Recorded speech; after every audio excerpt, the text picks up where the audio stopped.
Hello and welcome to Virtual DragonCon 2022. This is the BritTrack, and this panel is Reversing the Polarity, the Third Doctor Era, in which we, the crew from Watchers in the Fourth Dimension, a podcast in which we watch all of Doctor Who, look back at the Jon Pertwee era of Doctor Who and discuss our favourite elements of his time on the show. I'm your host, Anthony, and with me today I have special guest, Alan. Hello. And then regular podcast members, Riley. Hi. Julie. Hey, everyone. And Don. Hello. Awesome. Well, super glad that everyone can join us for this. And thank you to everyone watching for tuning in. We're going to go ahead and jump straight in. And we've got a number of questions for the crew. And then we'll see where the conversation takes us. So jumping straight in. This era of the show is famous for being mostly earthbound for the first 3 seasons, and that really came from decisions that were made by the outgoing production team. How successful do you think this formula was until the new production team, after 3 seasons, decided to take it off-world again? Do you want my honest opinion? Yes, That's this what we're is here a forum for. for honesty. No, please lie. Please lie. I didn't mind some of the earthboundness at the very beginning. I liked that we got to establish the unit team and everything, but that could have been done in 1 season, not in 3 seasons. So I think it just got old after a while, but I did like that first initial little bit of establishing them, but then the rest of it, it's like, okay, please, let's move on. I agree with Julie. I think it mostly works, especially in that first season, but then it drags on just a little bit too long. I think if we could have had just even a few more off-world adventures sprinkled in, like maybe he's just trying to get the TARDIS to work, like near the end of season 2, I think that would have worked better to give it some more variety. See, I was thinking that it works fine as a 1-season arc and concluded like that first season does with Inferno actually wraps it up pretty well because of how Inferno ends. So I say just keep it at 1 and get off planet, please. Please.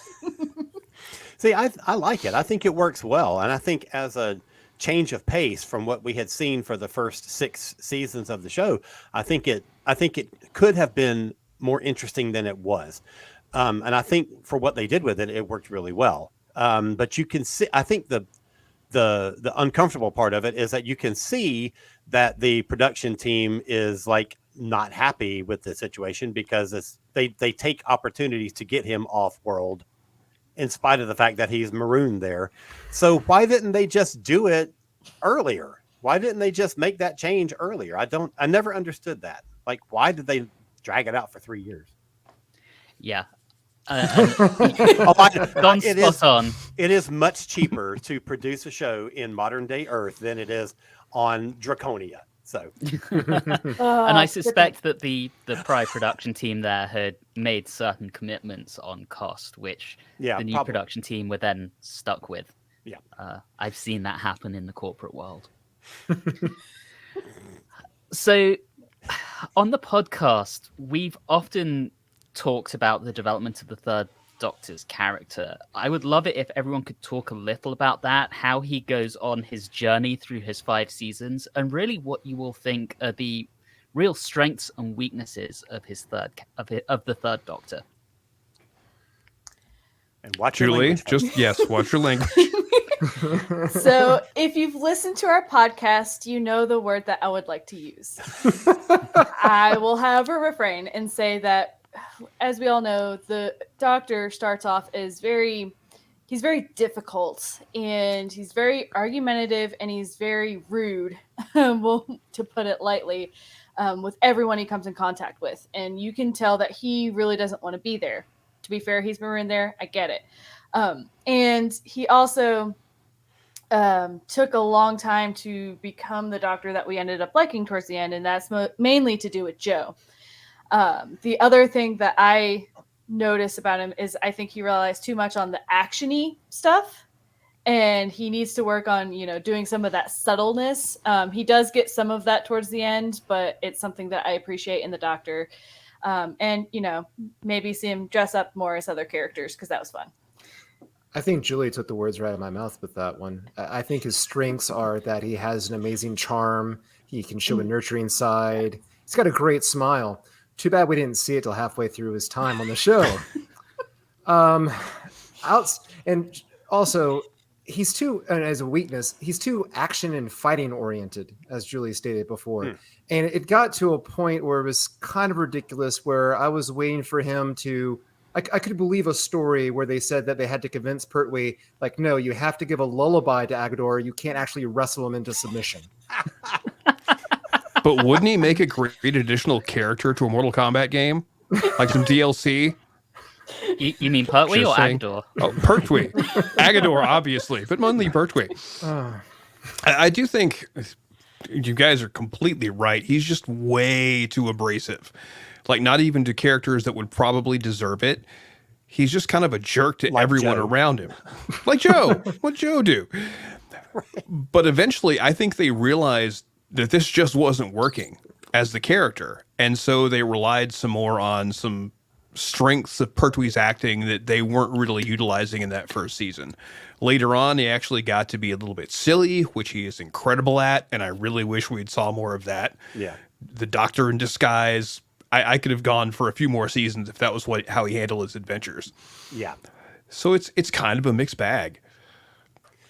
I think at first, Pertwee was very well known as a comedy actor, particularly from the Navy Lark, which was a radio program that he had done for a long time at that point.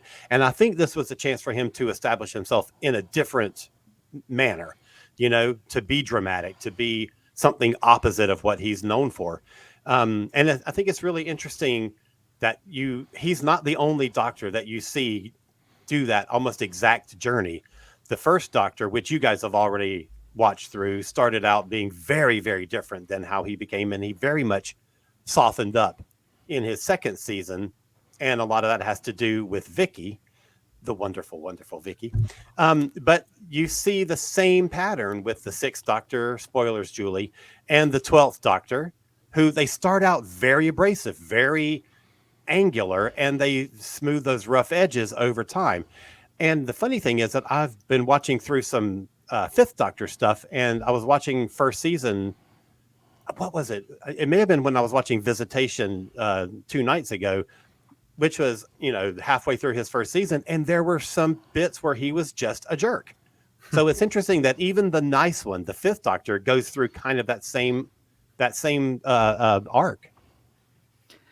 So the question I have additionally to this is, do you all think he got ruder in his second season, season 8, than he was in season 7? And to what extent is that due to replacing Liz with Joe? I don't know that he actually got ruder, but I think that since Joe was so nice, he had more of an opportunity to. You would see that juxtaposition between someone who's very nice and someone who's very rude.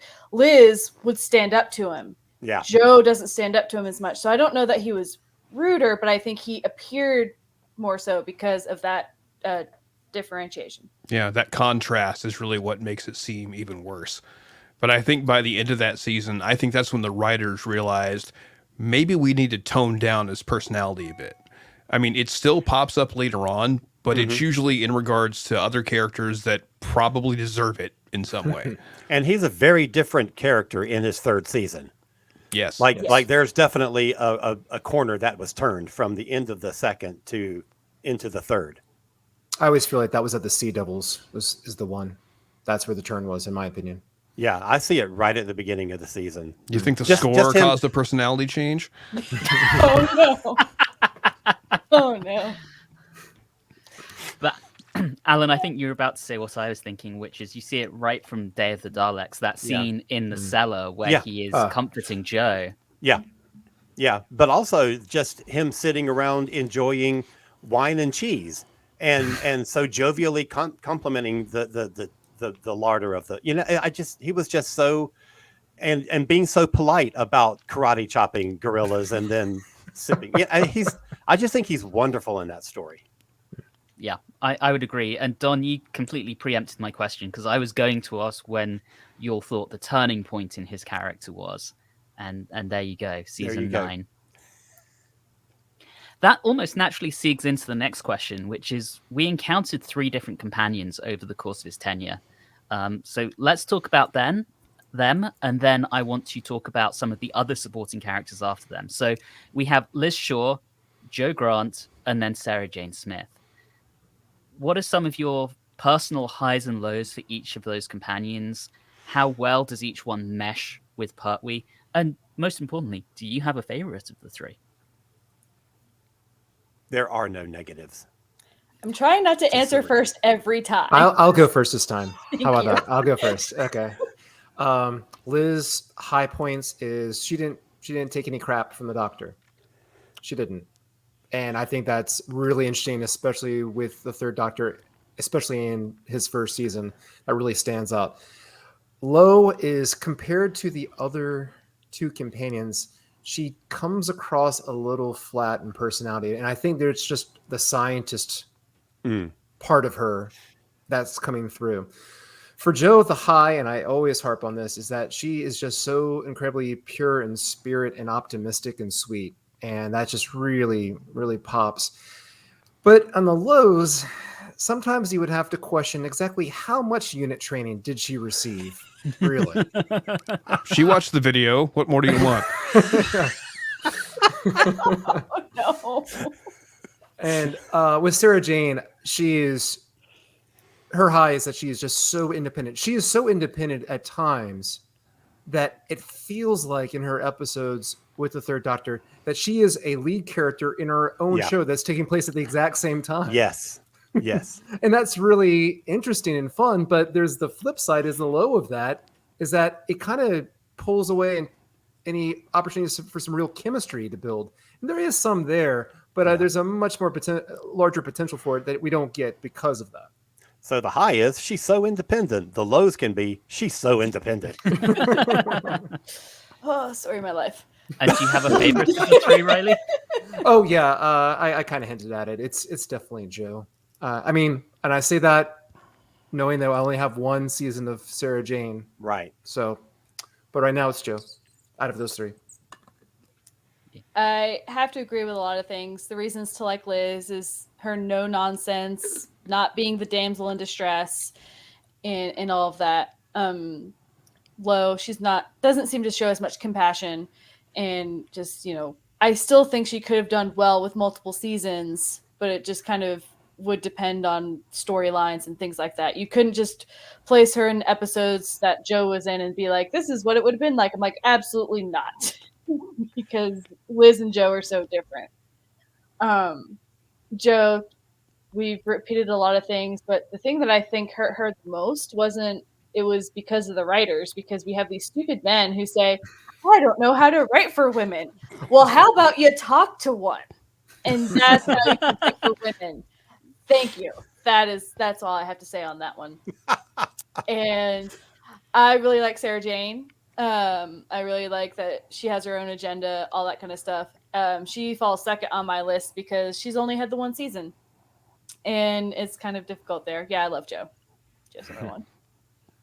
I would like to chime in, but I've completely distracted myself because I want like a 1950 style black and white unit training video starring the Brig and Benton. Oh, can we please have that? And I must work on that at some point. But back to the actual question. I liked Liz because she was smart and independent, and she wasn't very, oh, doctor. It was more of an eye roll, oh, doctor, when he would be obnoxious. I like that. The only con is she wasn't there very long, and I would have liked to have seen her take at least 1 trip on the TARDIS just to see her reaction. Joe, I think everyone's covered pretty well. She's always sweet. She's brave yet optimistic. I think the con with her is she can't see the obvious appeal of a monarch having a human mother. Dang, Joe. Your expectations are just way too high. Sarah Jane is clever, very, very independent, and is a Smith. So that's a big plus right there.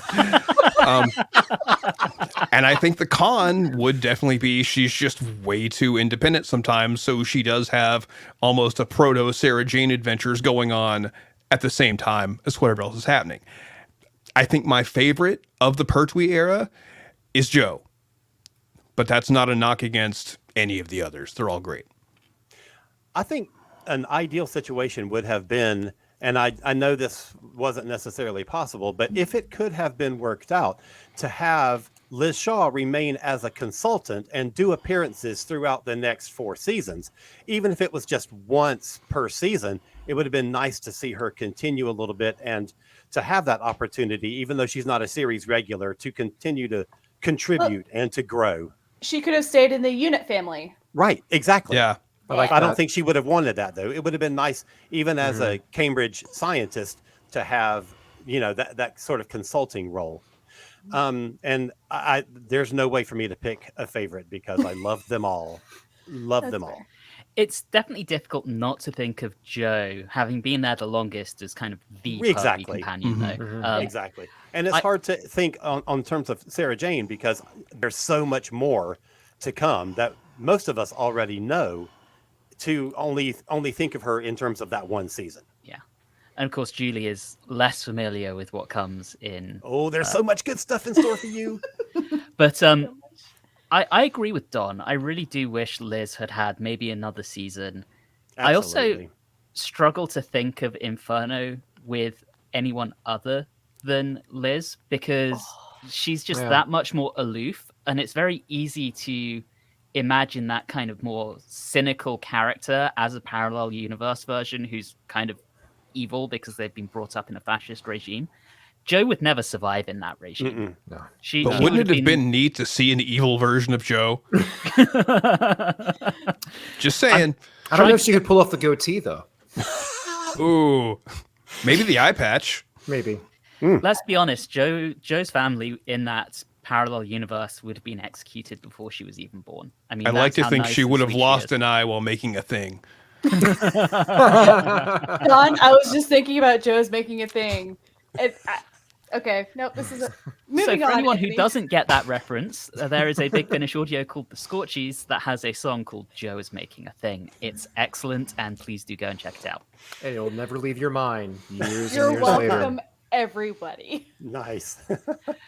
So Julie mentioned the unit family, which of course this era is famous for, right? We have this very cohesive set of repeated characters in Brigadier Lethbridge Stewart, Captain Yates, and Sergeant Benton.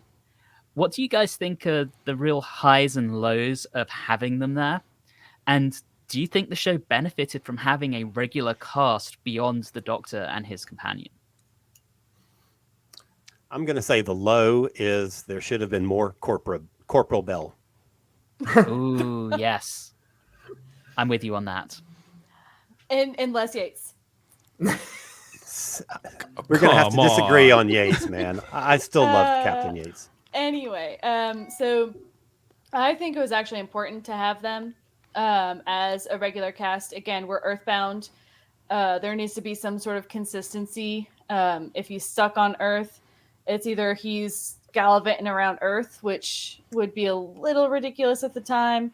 And since they were able to have Nicholas Courtney back and they were able to make that connection, I mean, he's wonderful. I adore him. He's probably one of just my favorite actors in the whole thing. And obviously my man Benton there. So I think it was really good to have them. I think the lows were at the beginning, they were there too much. And then towards the end, they were there too little. I think they could have found a better way to balance it out across all the seasons.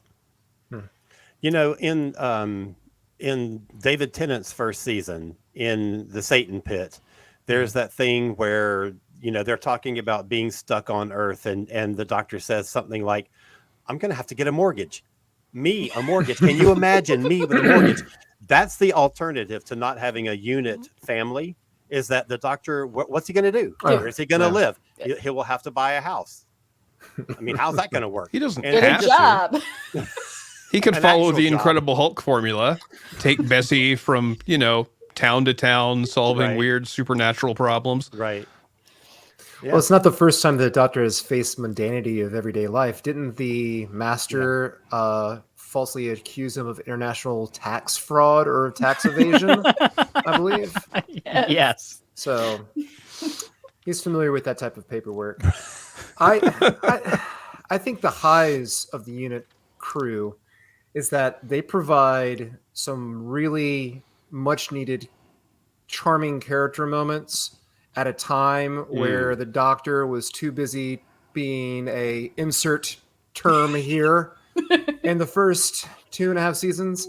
And also there's something that it's kind of been a miss lately in that in classic television era, as a child of television myself, watching things in syndication, it was really in its heyday in the 80s, but it really started in the 70s, I believe, is this idea of like almost like a sitcom family where there's a charm, there's a familiarity, there's a comfort of seeing where these smiling faces return again and again. It makes you feel like a part of a family. And that's really nice to see, especially on Doctor Who, where we don't really have much other than the core crux of Doctor companions. And everything else kind of goes in and out. But of course, sorry, I feel like I'm playing on every single. There's a plus and a minus on everything. The minus is that because of that, we don't get much development of our characters that are only in one serial, because we are spending that time with the unit family. Yeah. And at the same time, sometimes it does feel like it took a long time for that unit family to develop and have their personality traits come out. Like the fact that Benton is disturbingly unflappable. He just wants to make his coffee, and anything else that comes in and shoots him, it's fine, whatever. But I think overall it works. The Brig is, as Julie said, amazing in everything. He brings a seriousness and yet a very wry sense of humor. You know, he can be funny in just one line. And somehow by the end of it, against all odds, Yates got a character arc. And I cared about his character, and it was a good thing. So yeah, I think it worked. Yeah, especially in like talking on the Brigadier again, just the way that it ends when Pertwee regenerates. He's just like, here we go again. Like perfect delivery, perfect way to end the Pertwee era is the Brigadier just being so over it.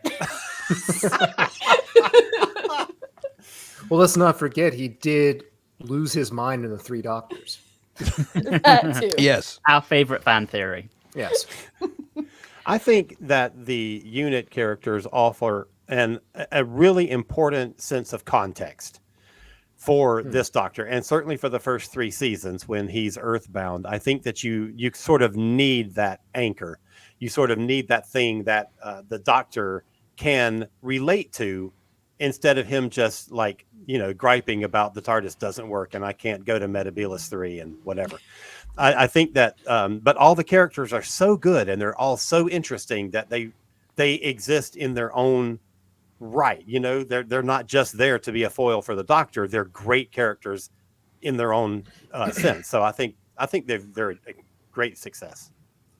I think the biggest miss for me of the unit family, in all honesty, and I realized part of this was probably due to budget, was they introduced some one-off characters that we saw between really going back as far as the Web of Fear and the Troughton era. But I would have loved to have seen Private Evans show up at some point. Definitely. I would have loved to have seen Captain Jimmy and Isabel Watkins from The Invasion show up.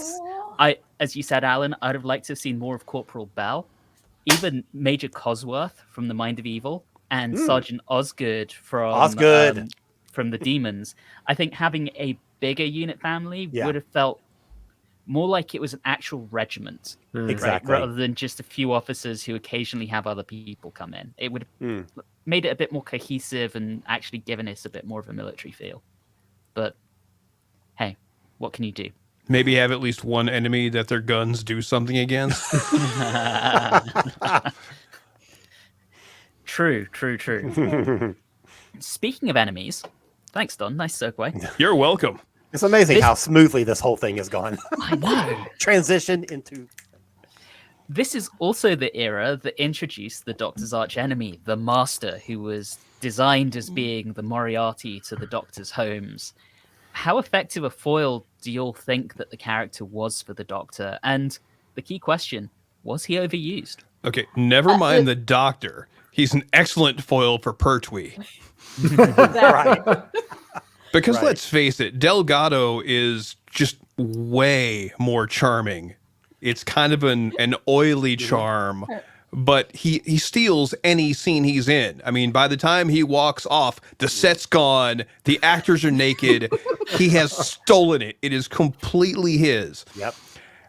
Which is a good thing because technically, yes, he is way overused in that season, but because of the actor, you don't really care because you almost look forward to seeing him and seeing what he's going to do. I mean, I've made this joke on the podcast before, but at a certain point, it's almost like he has his own desk at unit headquarters.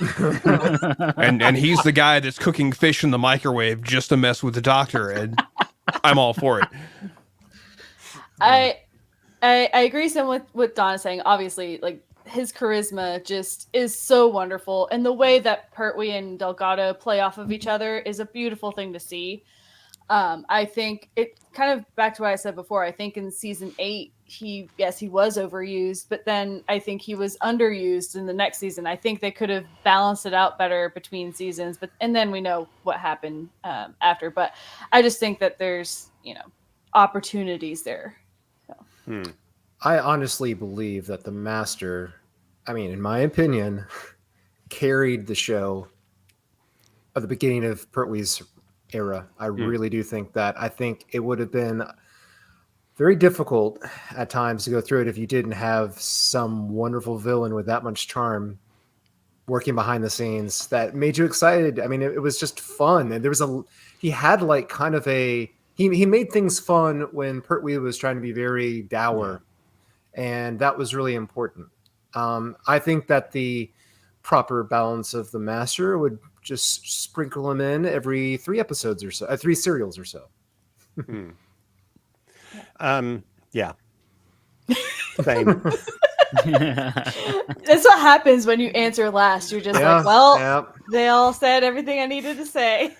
So I should just go on crazy old man rants about anything, about someone took my lunch out of the fridge at work. You can be our It was country Master. yokel. Yes. It was the Master. No, you can be our country yokel. Can I?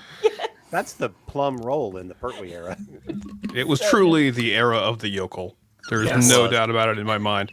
Absolutely.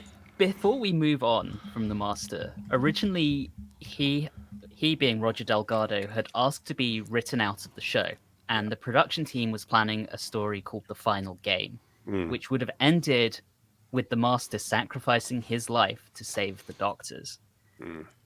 Unfortunately, that never happened because Roger Delgado died, very, very sadly, in a car crash in Turkey.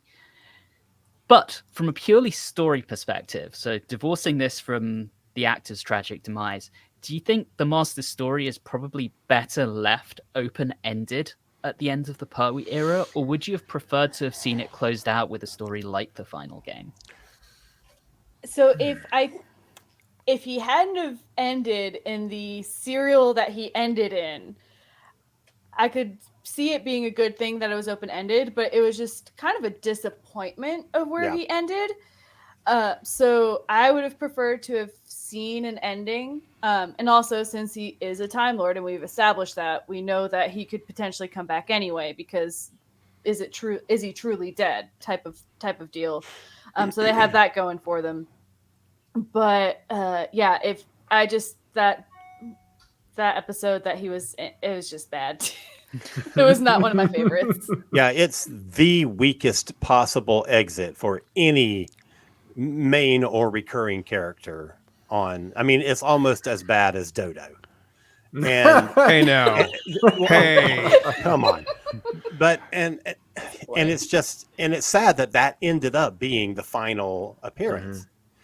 The only negative I will say about that story not happening and possibly having the Master be completely dead, is that, and I know I'm going to get flack from some people about this, but that led to us getting Anthony Ainley. Yes. Who, well, no. I was going to say whose performance was not quite up to the standard of sorry, but you know, sorry, he's variable. He's really good in some of them, but there's other ones where he's just like, if he could twirl that mustache, he would. It's just a Oh yeah. cartoon villain. And Oh, that was so good. Just where it and he jumped in there, Yep. only to be completely crushed. Oh, that was beautiful. But once again, tying back to what we're actually talking about, even if he did have a definitive end, they would have brought him back anyway. yeah. Because even if he dies on screen now, like, oh, he's magically back. Okay. But for Delgado's sake, if he was wanting to retire from it anyway, I would have liked to see a more definitive conclusion to his arc. 'Cause Absolutely. he deserved it. Just minor spoilers, but when he does come back in the 80s, there are numerous stories where he does seem to be killed off at the end, and then when he comes back, it's, oh, so you survived that. By Yes, I'll he explain means the later. master, not Right. I mean, Delgado. how many times have we killed off all the Daleks and the Daleks Right. keep coming back, or like the Right. Cybermen are dead? No, they're Yeah. not. It's everywhere, Oh yeah. everywhere. You can't have a show go 60 years and not have that kind of thing happen. Oh, Right. Let's talk about the season without the Master, season 11. Now, producer Barry Letts and script editor Terrence Dix were famously busy working on their other show, Moonbase 3, which was cancelled after one season, by the way. So, for season 11, they took a very hands-off approach and basically just had experienced hands write and direct the serials for Pertwee's final season. Was this effective? Did Pertwee deserve better? And what would you have done differently? Well, it probably would have helped if they'd given a crap at that point in time. Just saying. It almost works. And I say almost because the Time Warrior is actually really, really good. Yeah. yes. Aside from the ropey effects, Invasion of the Dinosaurs. Really good. One of our Right. favorite recent stories. Right. I personally loved Death to the Daleks because it wasn't a great story, but it knew it and it was insane and so much fun. So much fun. I know I'm not any good, but It's almost like they're parodying themselves. Yeah. I don't want to think about the monster Peladon ever again. Nope. And I enjoyed Planet of the Spiders. I thought it was okay. Plus, it drove Riley to the edge of madness. I don't know if that was their goal, but I appreciate it.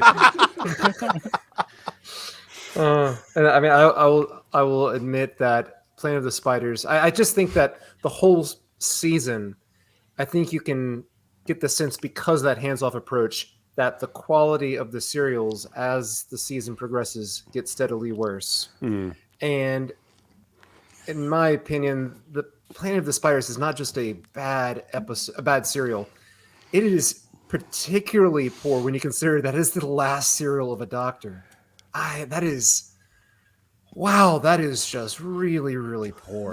And it's in. If I was to do something differently, you've got to build some sort of arc to the season, something to tie it in, something that gives us some closure with the Doctor. And I feel like they try to do something like that within Planet of the Spiders with his what do you fear, but they don't really delve into that, and it's a shame because there's so much potential there. And I mean, you could say there wasn't that much of a build up for Troughton leaving, but he had the War Games, which was epic. I mean, that was gigantic, and also a much better serial. Well, if they had added more of that arc, they would have had to cut out some of that chase. And that just wasn't going to happen. That's true. Right. Not happening. Yeah, it's very interesting because it is very much that all the episodes, they were very disjointed. Again, you start off very strong. Invasion of the Dinosaurs is personally one of my favorite episodes of all time. I don't know why, I love it. And then you have Monster Peladon and how disappointing that was. Things I would have done differently if that could ever be done, or if I could ever do that, is I actually would have Joe come back actually come back Mhm. in Yes. Planet of the Spiders, not Yes. just say, hey, here's this thing. She gets there, you get to have this interaction with Joe and Sarah Jane, and I think that would be really cool because, you know, Joe has known the Doctor for longer than she has, but like Sarah Jane is much more independent and can take care of herself more. So it'd just be an interesting pairing between the two, of Joe like just handling the Doctor and Sarah Jane being like, "Oh, this is how this works." Mm. And with Joe coming back in that scenario, it allows the opportunity to recall and look back at how much the character has grown and how much Yes. the character has changed. Yes. And I think that would be really wonderful, and they didn't do it. Well, and it's funny that we get that 40 whatever years later in the Sarah Jane Adventures when Joe Grant does show up, and they do have all those little moments. But Julie, you make a good point, and you talking about Joe coming back in Planet of Spiders. That's exactly what I was going to say, because one of the strengths of that last season is that they get this sense of character arc that they really hadn't done in quite that way before, where we have this continuing story with Yates from the previous season, and you see how his character has changed and grown because of the experiences he's had. You sort of get that callback to Metabilis 3. You get some little involvement with Joe in that last story with the crystal that she sent back to him and the letter that they read. And so you have that sense of the past feeding into that story and getting that sense of like the sort of the modern series, the way that modern television does those kind of character and story arcs. You get that sense of it. And really, Doctor Who hadn't done quite anything like that before. So I think in those ways, season 11 does work. Okay, Yeah. some of the stories aren't that good, but you know, that's I beside the think point. I think the only thing doing that level of continuity at the time was soap operas. Exactly. So to have Right. that in a Huh. TV show like Doctor Who is Right. unique. And a soap opera generally doesn't have all that bad CSO work tying everything together. Think about that's partly, Don, what draws me into saying this. I think one of the problems with Planet of the Spiders, and I say this with full acknowledgement of everything the man has done for the show, but it was Barry Letz's big ego trip. Oh, yeah. He wrote, directed, and produced that story. It's very Garth Marenghi. And it shows, because there's zero, it's let's give Pertwee a 12.5-minute chase scene. Let's use all the bad CSO I can because I want to, and no one's going to say no to me because I'm doing everything on this. Yeah. It is just I'm going to do what I want with this. And I think that's where it suffers. It needed someone to actually edit it a bit. If only he'd done the score too. He probably did do the catering. Yes. I think if you think back to the podcast, almost all of us were in agreement that by the end of season 11, something had to change, be it the Doctor or the production team.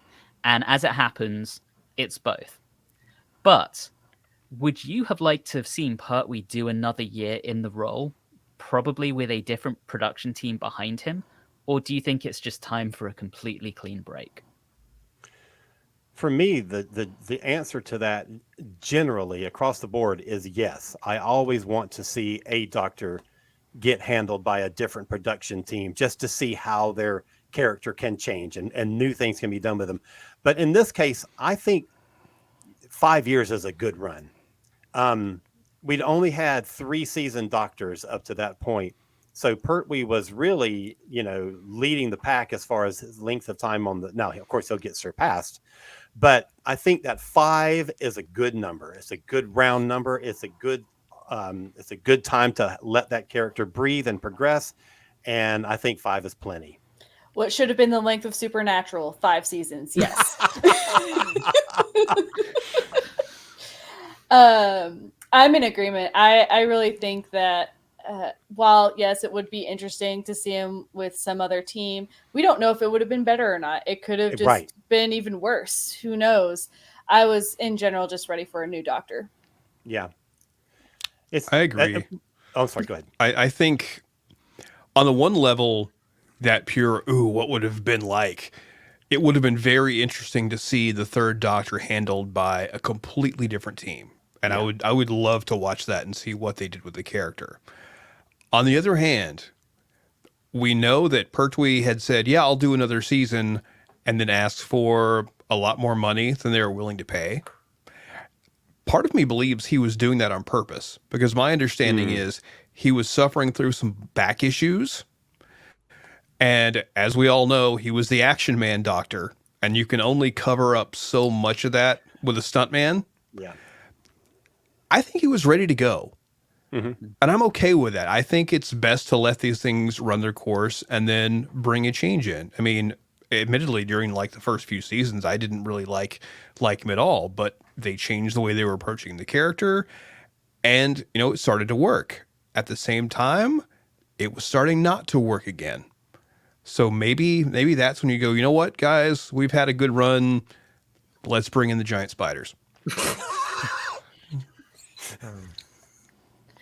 Could you repeat the question? Oh boy. No, seriously, could you? Would you? Yes, would you have liked to have seen Pertwee do another year in the role, but with a different production team? No. The interesting Full thing, stop. the interesting thing about that, which we talked about on the podcast, is that you have this 5-year run, which has the same Doctor and the same production team and most of the same guest cast, and you don't have that at any other period in Doctor Who history. And there's some really interesting pluses and minuses to that. So it's interesting to see that, and I kind of like the fact that it's kept that way, and that he didn't continue on with a different team. And honestly, my personal opinion is if we did get him with a different team, it shouldn't have been for an additional year. It should have been, okay, Terrence and Barry, you want to go do Moonbase 3? Yeah. We're going to bring in some other people to run Doctor Who. And someone else should have handled season 11. Agreed. That's fair. Yeah. All right. So I know we're coming relatively to the end. So I have 2 more questions, and I'm actually going to take them in a slightly reverse order because I want to end this panel on a positive note. And these could take some time. So naturally, no panel on the Third Doctor's era would be complete without a discussion of his stories. And because I want to save favorites as the last question, I'm going to ask what you think were the absolute duds of this era. What are the stories that you would tell anyone watching this panel who has not watched the Third Doctor's era before to stay away from? And if you say the Monster of Peladon, I want at least 2 other options beyond that, because it doesn't count. Well, I'm you're pretty welcome. sure it does. And you're welcome. I already had these as a 1, 2, and 3 option. Ooh. Of course I do. You have to be prepared with this. I always have honorable mentions. Right. This is how this works. This is true. Right on. But yes, number 1 is the Monster of Peladon. So yes, that is my number 1 dud. Number 2, for me personally, it's Doctor Who and the Silurians, because I just it is a very personal thing for me, and it's just that music and that noise drove me nuts.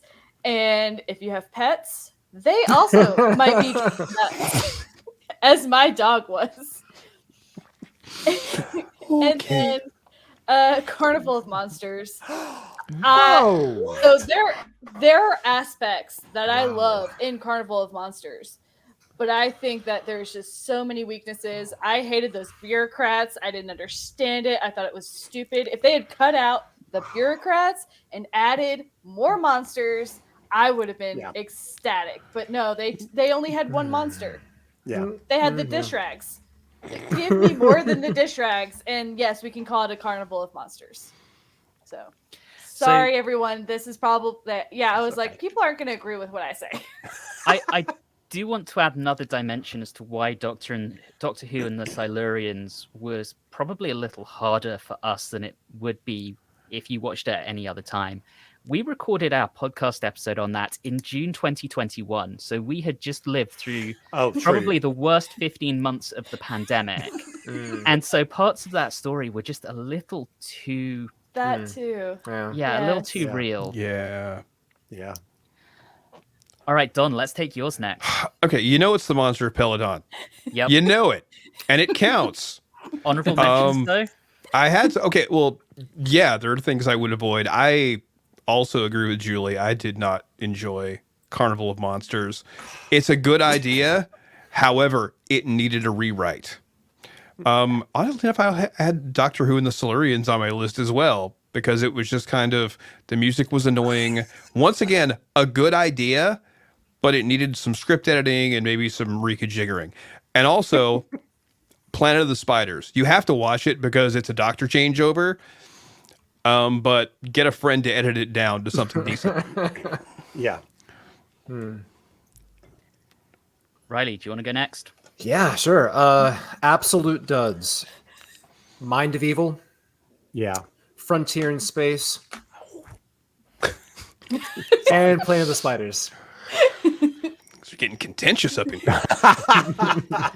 I look forward to Alan arguing the opposite of some of these when we get to best stories of the entire era. So, Alan, Okay. let's hear your All least right. favorites.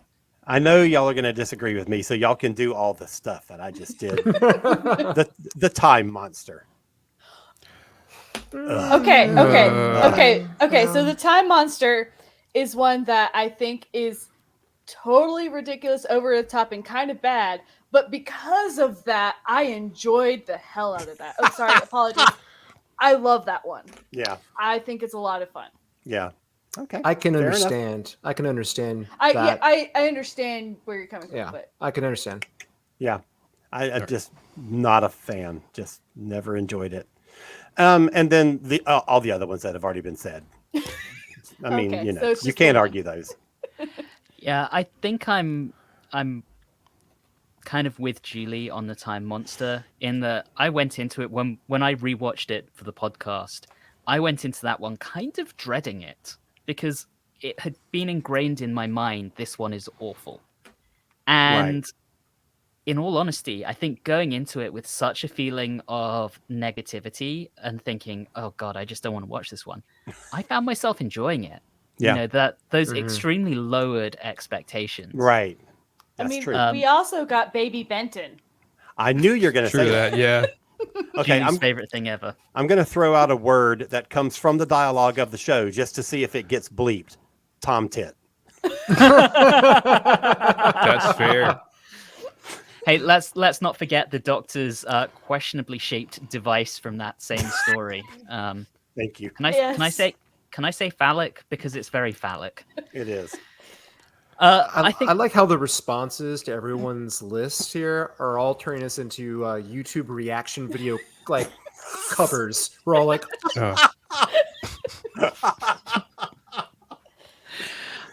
I think for me, it's hard to disagree. It's the Monster of Peladon, and I know I said that that's cheating, but I'm going to do exactly what everyone else did. It's Planet of the Spiders, which is really self-indulgent and unnecessary, in my opinion.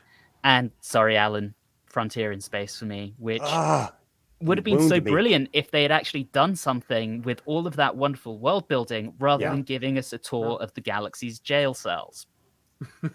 I get it. That I'm not. I love how you want to end on a positive note, and we're burning up all our time complaining Yeah, about things we exactly. don't That's like. true. Yeah, so super fast. super we have fast. about seven minutes left ish. Let's talk about the favorites. Yes. And Right. this time, because I know it's going to be funny, Don, your favorites from Oh, you mean the ones But the yeah. ones I would recommend? Yes. You have to watch Spearhead from Space. It's a new Doctor. You can argue with fans about why he suddenly has a tattoo forever by coming in with canon things. You have to watch The Three Doctors Yeah. because it's awesome and it has Troughton in it. So you got that. The Demons is amazing and I love it. And I may watch it again soon. And probably The Green Death. Bad CSO notwithstanding. Absolutely. Yeah, fair.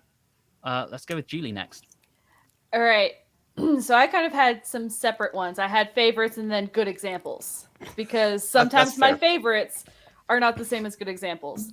So my favorites, it's the demons, it's Invasion of the Dinosaurs, and I love the Time Warrior. Even as Yeah. crazy as it is, I enjoyed it. But good examples, I agree. Spearhead from Space is a really good one.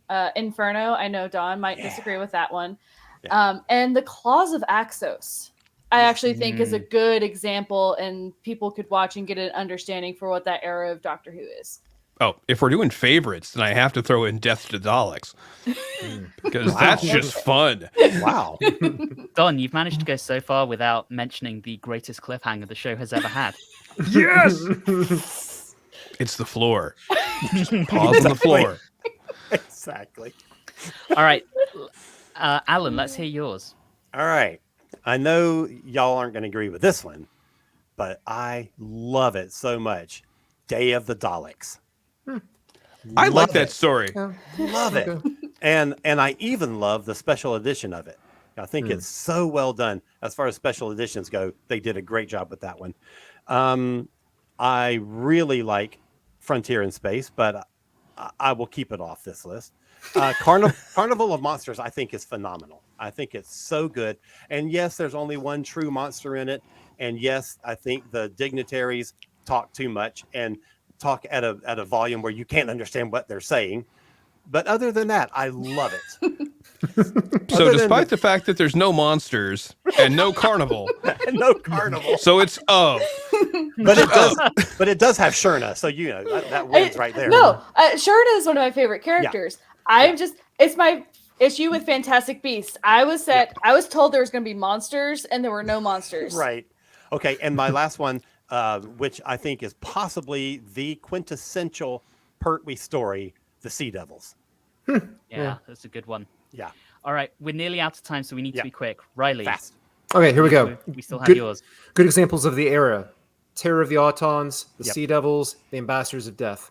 Ooh. Favorites: Invasion of the Dinosaurs, the Demons, of course. No one talked about the Three Doctors. I mean, are we not qualifying that as One part of did. the era? Do I It's not not even like- count anymore? Sorry, I must not have heard. you. Wow. Oh, You're the all right. other. You're one of the other ones. Yeah, I'm the other guy. And yeah. I wanted to end with I think my personal favorite, because I think it doesn't get as much love as the Demons, is Claws of Axos. I absolutely love that story so much. Yeah. So good, so creepy. I think my personal favorites are the Time Warrior, the Claws of Axos. Really, those are two of the earliest Pertwees I saw as a kid. Very hard to get over that nostalgia. I love Inferno. That was a 10 out of 10 for me, but I fully acknowledge not everyone does. It can be a little gritty for some people, or maybe a little long at 7 episodes. And then, of course, you've got to mention the Demons because, with horns. With thorns.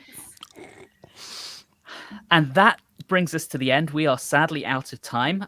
So before we wrap up, Alan, where else can we find you? As it says on the screen, you can see me at cosmicpress.com, or I have two other podcasts. One is a music podcast called Modern Musicology, and the other one is a Star Trek podcast called Earth Station Trek. Go! Awesome. Riley, how about you? Oh, you know where to find me, where to find everybody else here. The Watchers in the Fourth Dimension podcast, as we plot our path now into the Baker era. Julie, anything to mention other than Watchers in the Fourth Dimension? Really just Watchers in the Fourth Dimension. On occasion, I'll be on Earth Station 1 as a guest on a fairly regular basis. So I would say that's the other place you might find me. All right. Don, how about you? Usually at the grocery store. Maybe the Halloween shop if they're open. Apart from that, you'll find me at the Watchers 4D podcast. Awesome. And likewise myself, look at the ticker down below. You can see our website, Facebook page, Instagram, and Twitter at Watchers4D, or wherever else good podcasts may be found. And probably where bad podcasts can be found as well. I to was be just honest. thinking the same thing. Yeah. But we would like to say a massive thank you to both the BritTrack and DragonCon for having us on. If you are actually attending DragonCon this weekend, we hope to see you in person at panels. If you are just checking us out on YouTube, you can also find other panels that the BritTrack is doing this weekend on this channel. And you can also check out the BritTrack at dragoncon.org/British, on Twitter at BritTrack, Instagram at DC BritTrack, YouTube, the BritTrack at DragonCon, and Facebook. It's a Facebook group, also the BritTrack at DragonCon. So we have been the Watchers in the Fourth Dimension, plus our good friend Alan Seiler, who is our honorary 5th member. And once again, thank you for tuning in. Thank you again to the BritTrack and to DragonCon, and we hope that everyone else has a great weekend. Thanks, everybody. Bye, y'all. Thank Take you. care. Bye. Bye.